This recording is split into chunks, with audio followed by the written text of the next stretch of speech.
Ladies and gentlemen, welcome to Talk Spicy. I'm Coach Gene Clemons. Thank you for joining me wherever you are joining me. Rate the show, comment, agree, disagree, but whatever you do, keep it spicy.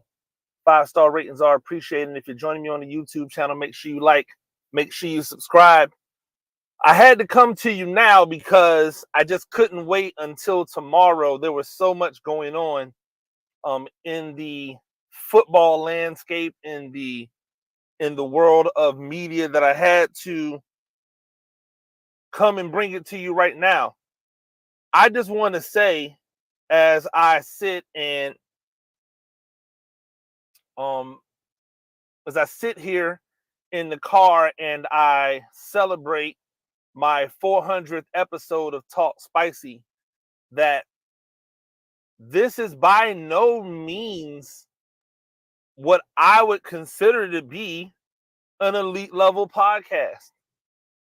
I just posted about this not too long ago, but the Joe Budden podcast, to me, is one of two podcasts that I believe just have it figured out, right?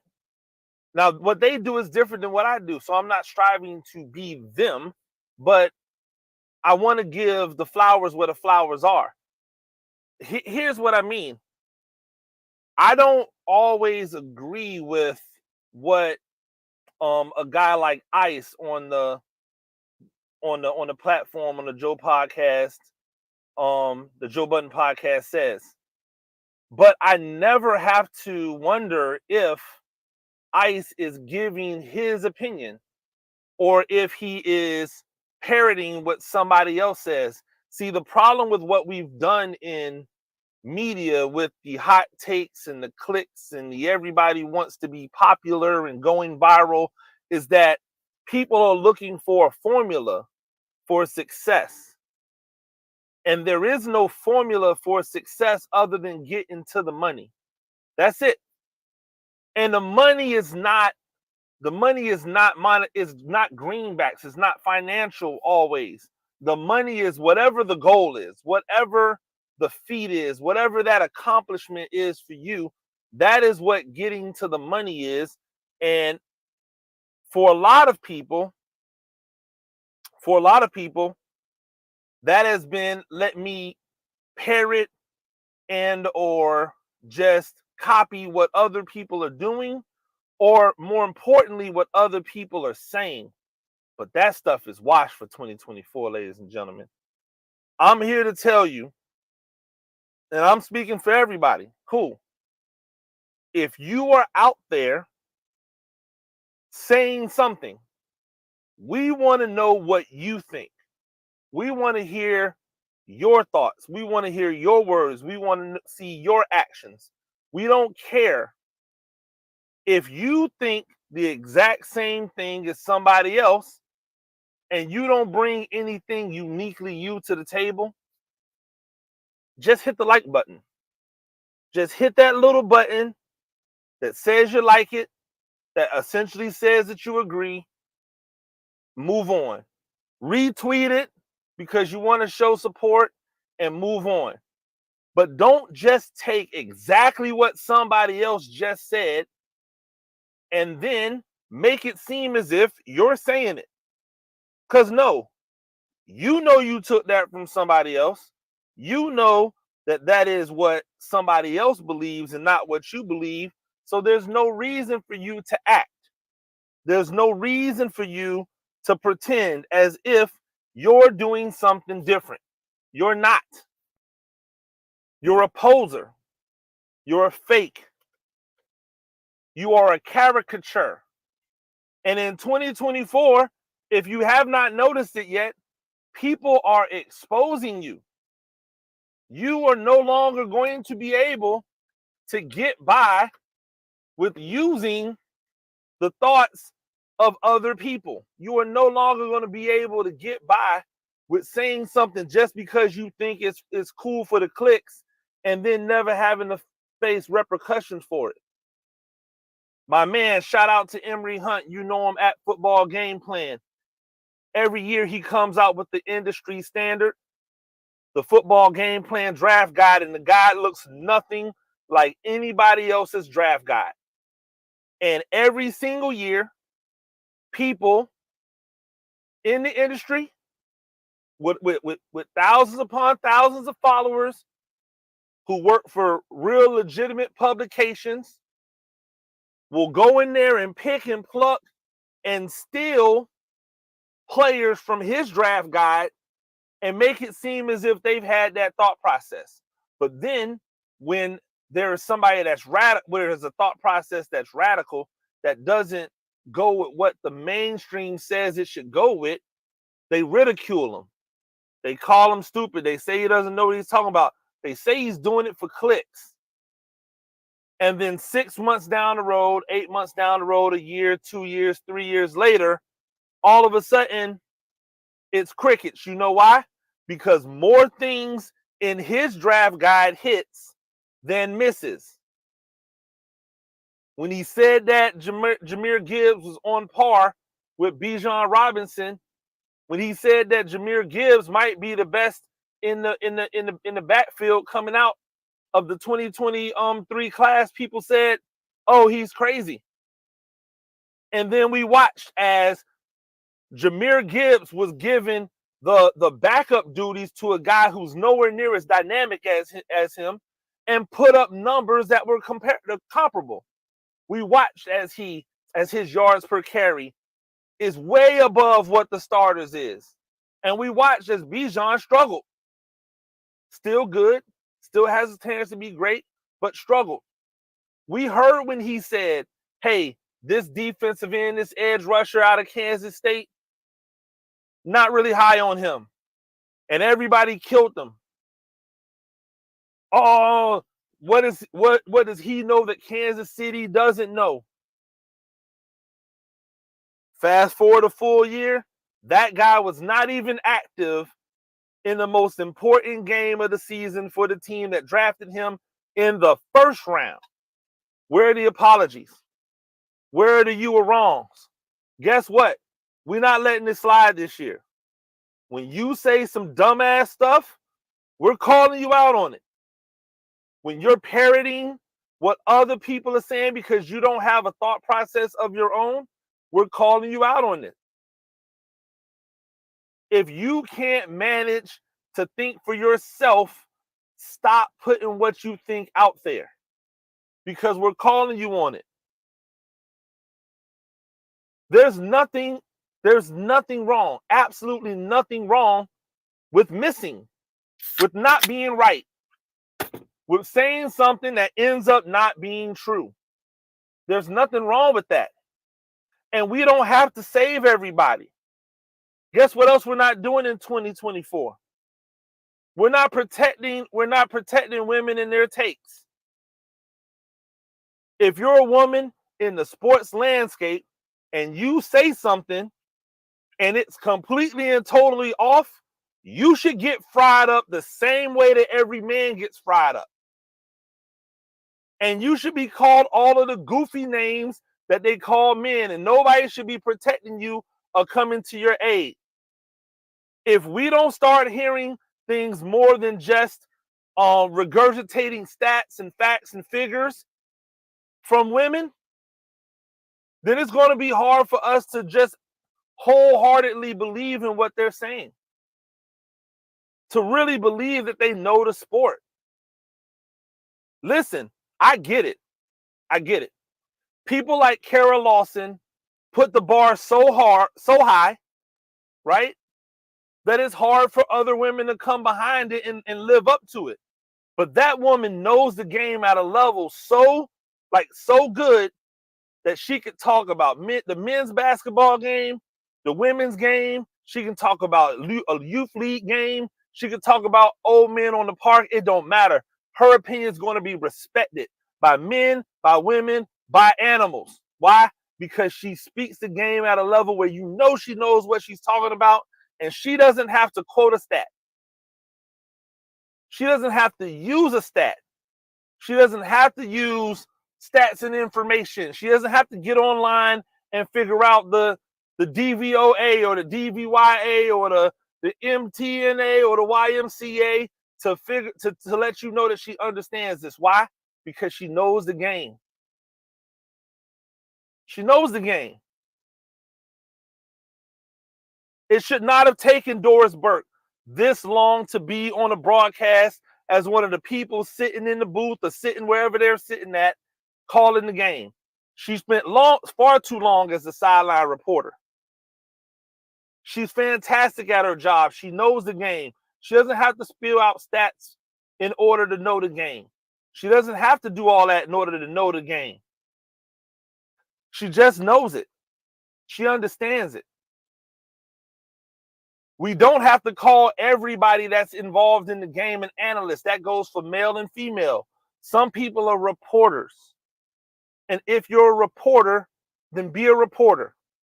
Some people are writers. And if you are a writer, be a writer. Some people break news. And if that's what you do, then just do that. But if you want to cross over and interweave and converge into these different landscapes, if you're not good at it, then you're not good at it. Guess what? Adam Schefter, great at breaking news. You know who I don't really want to hear talk and give an opinion? Adam Schefter. Why? Because he's boring and he's not saying anything that brings like credibility to the table. I don't believe he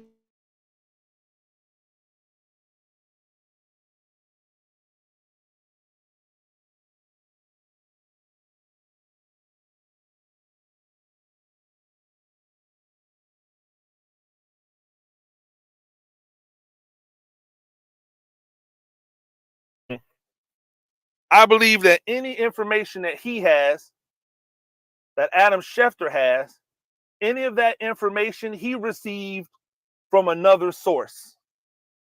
That somebody fed that information to him. Why? Because that's what he does.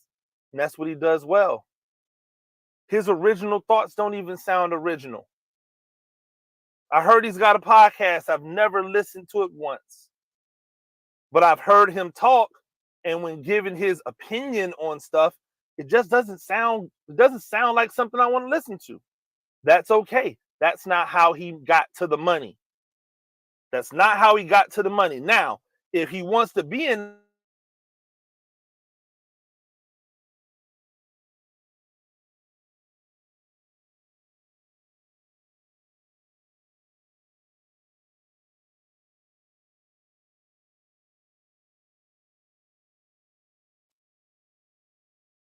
he just needs to keep putting up reps. He needs to do what everybody that's starting at the bottom does. Put up reps, develop his own voice, and hopefully people take to it. He's going to start with a bigger audience because he's a more well-known entity. But that's what you have to do. Gone are those days where we're giving you guys passes. You have all of the advantages. If you're bad, we're going to say you're bad. We can do it respectfully too. If I'm bad, you can say I'm bad. I don't mind I get criticized about things that I say on this podcast all the time. I take it as such. It's criticism. Is it warranted? Does it have a place? Is somebody making a good point? If they are, I'm going to listen.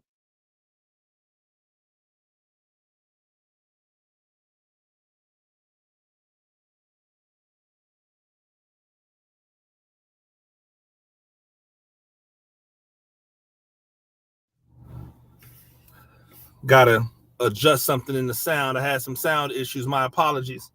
But if somebody is just being a troll, if someone's just trying to get under my skin, then guess what?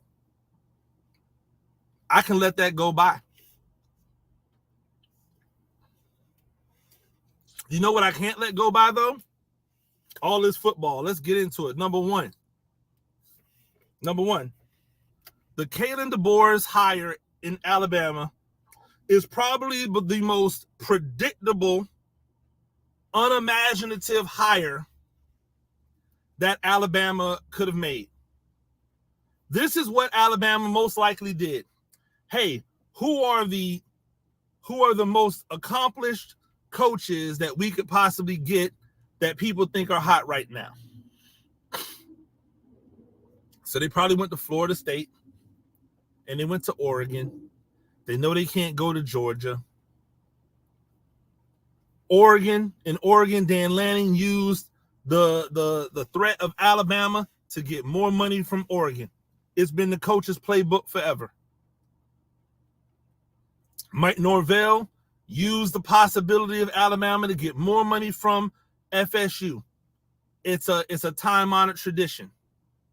And then they came to Kalen DeBoer and they said, hey, you that we don't even really know names, whose team was in the championship game and people still didn't know who you were, whom we haven't really paid any attention to, and people say it's West Coast bias, but it's really because you just don't really have a personality, right?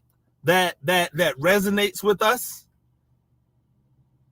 That you made your comeuppance off the backs of of transfers, which is cool, but is it sustainable?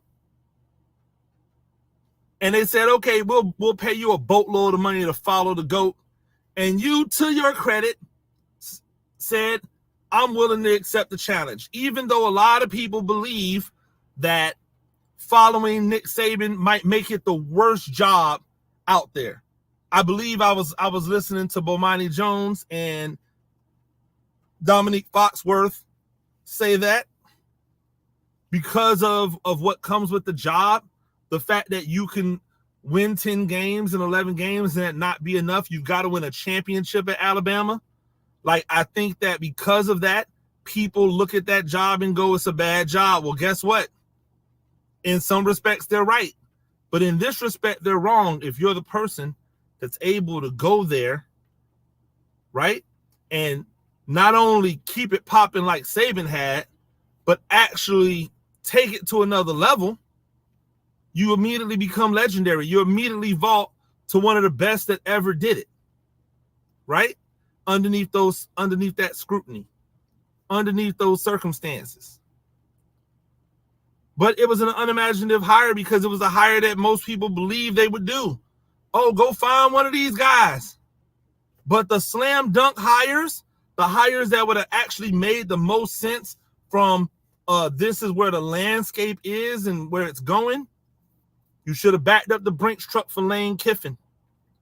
Got him out of Ole Miss to Alabama. Why didn't they do it? Oh, because Alabama hates him. Alabama, blah, blah, blah, blah, blah. It's not his fault that Nick Saban wanted to get him out of there before the championship game, and so then the offense looked trash. Nick Saban couldn't stomach that man for one more game, and you want to blame him for that? Guess what he did when he left Alabama? He didn't drop into a cushy job.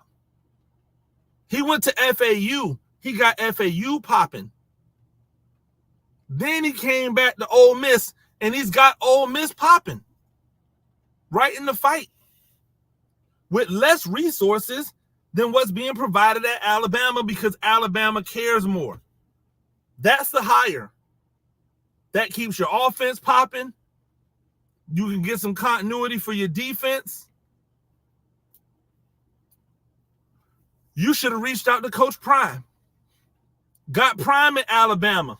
Number one, you could have done something that's never been done before. Right? You could have gone down in history as something that hasn't been done before. Black man head coach at Alabama. You know he knows Alabama. He was just at Jackson State in Mississippi. That he knows the area. He knows the SEC. He's an adopted Texas boy. He's from Florida. He's going to kill recruiting nationally, but he's going to dominate the Southeast. He's the most charismatic coach in all of college football. And he didn't get a phone call, I guarantee you. Nope. Go with the boring, unimaginative hire of a guy that has boring in his name. DeBoer. I can't make this up. And you think DeBoer is going to be relevant? There's a reason why there's a mass exodus. He probably walked in there, said some stuff. Some of them kids looked around and went, nah, I'm out of here. I'm going to take my chances at the other powers and see what I can do. If Prime walked in and said some stuff and them dudes said, nah, I'm out of here, you know that he would win? Cool. Let me get that scholarship so I can bring in who I really want in here. The Louis. And we would have all seen it because he would have chronicled it all. It's great. It's fantastic. But nope. Let's be boring. Let's go with the borings. In the NFL, we just watched the Miami Dolphins lose to Kansas City in one of the coldest games in the history of the NFL. I watched the game. Everybody sat back and said, oh, well, this defense is trash. And then they showed a graphic of all of the starters who have either been Pro Bowlers or all pro worthy who were out. And people said, yeah, but still. But still? People talked about, oh, well, the general manager doesn't know how to get talent. After showing that list of all of the Pro Bowl and or all pro talents that they have on defense, not playing the game, and still say that Chris Grier doesn't know what he's doing as far as bringing in talent. They bagged on the quarterback. Tua doesn't do this. Tua doesn't do that. Tua doesn't do this. Tua's not this. When Tua came out in the draft, I said that the man did not know how to properly read and diagnose plays post-snap, that he was the best in the business pre-snap, and if after the snap you showed him what he saw pre-snap, he was going to kill you. Right?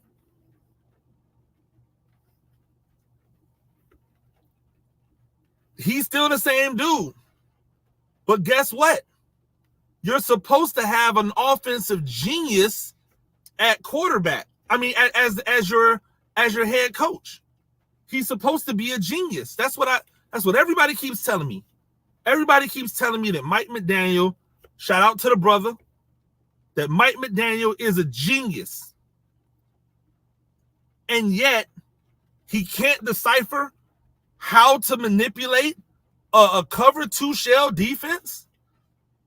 Cover 2 is the kryptonite to this innovative, like cutting edge, first in the league offense.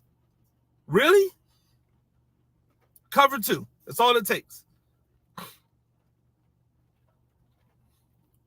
People are saying Chris Grier needs to be fired, even though he has assembled a team that's got all pros and Pro Bowls, Pro Bowlers everywhere on the defense that are all hurt, including a guy who just came back, who spent the first half of the year hurt.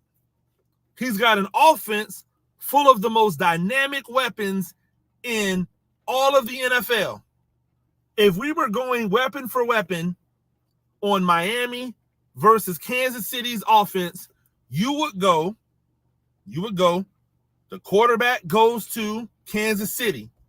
And then you could argue that the next 6 of the weapons go to Miami. If you want to throw in Travis Kelce in there somewhere, cool. But it's no doubt about it. Mostert, Waddle, Hill. Like, what are we talking about? Wilson's a good receiver. Like, they have talent. And yet all I keep hearing is Chris Grier gotta go. All I keep hearing is, oh, we got to get a better quarterback than Tua. Okay, cool. When is Mike McDaniel going to be held to the fire for what I consider to be one of the easiest defensive schemes to defeat? And that is a too high, plain old Jane-O, ain't nothing special about it, too high defense. I don't care if you play man underneath it. I don't care if you play zone underneath it. If you give me a too high defense, I am going to find ways to destroy it. And yet, Mike McDaniel, this offensive genius, this offensive mastermind, can't figure out how to do it. We just gonna let him skate on all of this. Oh, well, he just got there. He's learning. He's got to get better at the job. Really? You know what the problem is, right? The problem is that you guys keep wanting to make offensive coordinators and defensive coordinators in the head coaches when really they probably should just be offensive and defensive coordinators. Mike McDaniel may just not be a good head coach because the head coaching is taken away from his true genius, which is the offense, the offensive game planning, the masterminding, right? You can't be a great head coach and a great OC without letting something slip. He's an offensive coordinator, and now y'all want to come off the heels of watching what McDaniels has done as a head coach and several others off of this Shanahan tree, by the way. This Shanahan tree that hasn't won anything other than the dad, his son and all his buddies. Sorry, McVay got a championship. My bad. I think he's off the Shanahan tree. So let me correct myself right there. McVay got one. You want to take all of these coordinators who have not proven the ability to be a head coach, to be a leader of men, and you want to insert them into the leader of men role without addressing your coordinator issue. Why did it work in Houston? Because you went out and got a leader of men, right?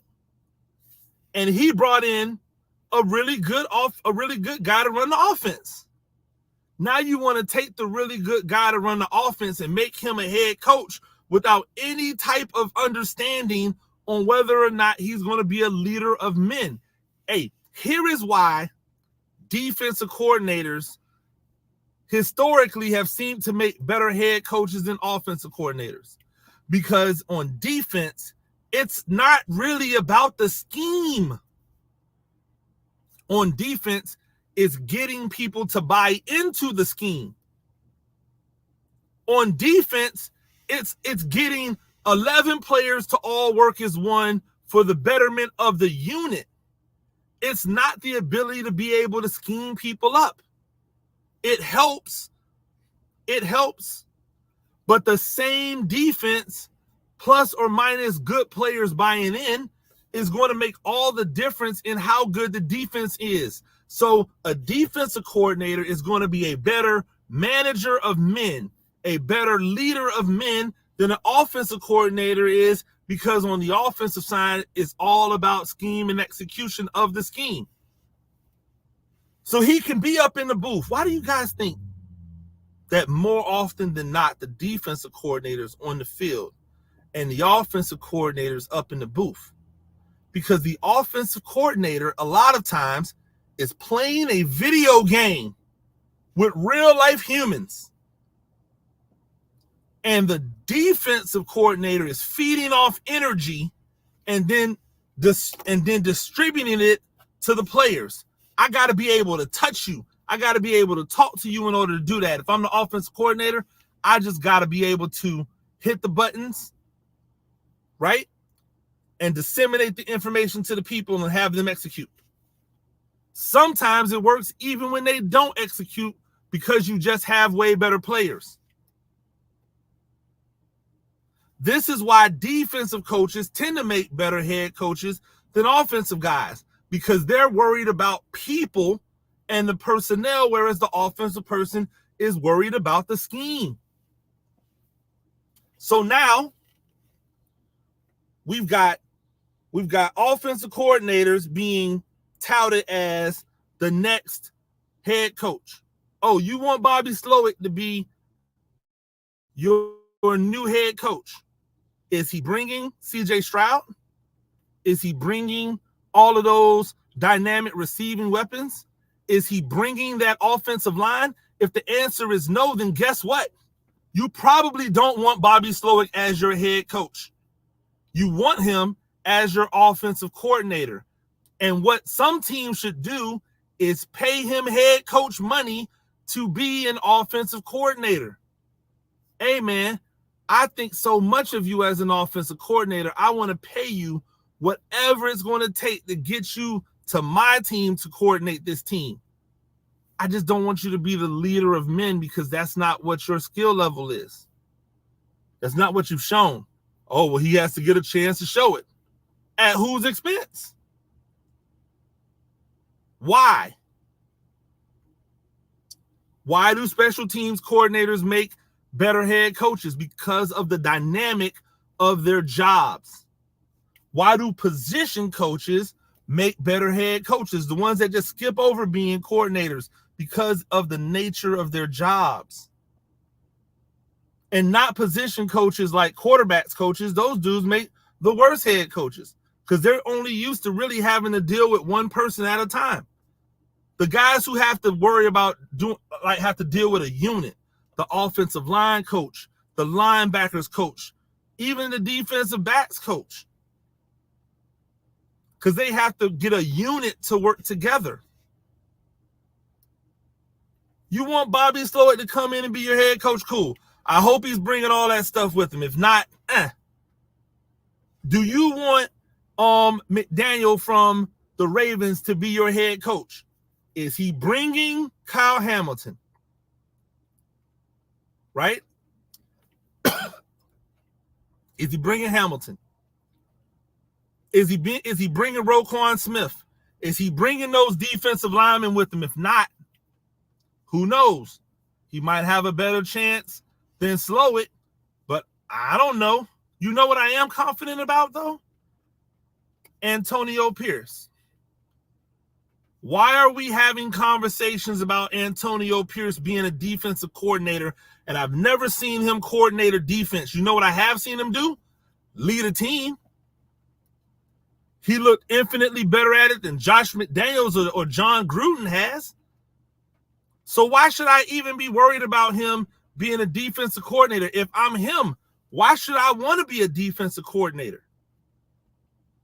I'm head coach material. If I am him,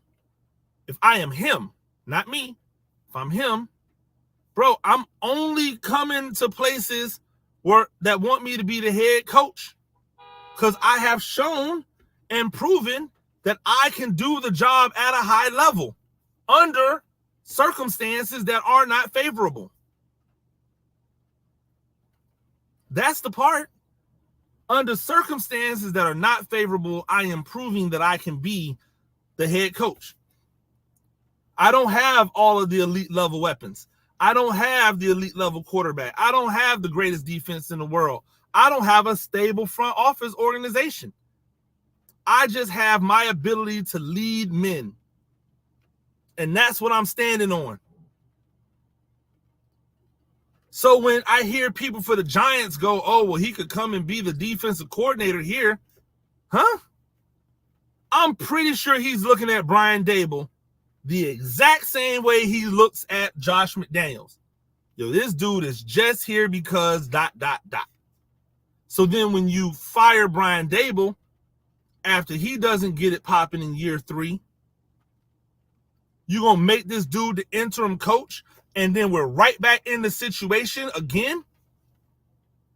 We've already seen this game play out with the Raiders once.